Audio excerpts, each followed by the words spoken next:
Hello everyone, welcome back to this lecture. In this lecture, you are going to learn CSS syntax. How we can prepare a basic syntax using CSS. A CSS rule consists of a selector and a declaration block.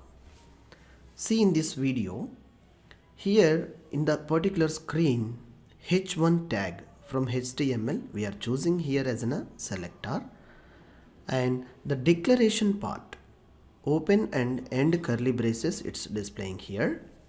These open and end curly braces, you may observe here two properties.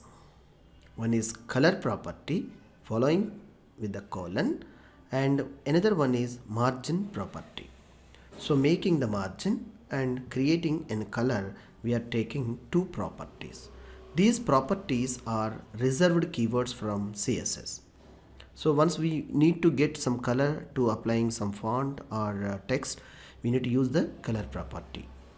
And the value, it may differ which value you require to apply to the text. It may be yellow, blue, red, orange. These will change according to your requirement of the color. So it will be called as either value or data item. So the combination of this declaration, you may find here, it's a name value pair. It's a property value pair. The color is yellow with the terminating by using the semicolon, and the property name colon the value. This way we are going to be writing the CSS a very simple syntaxes. I hope it's a very simple and better understand. We'll catch you in the next lecture.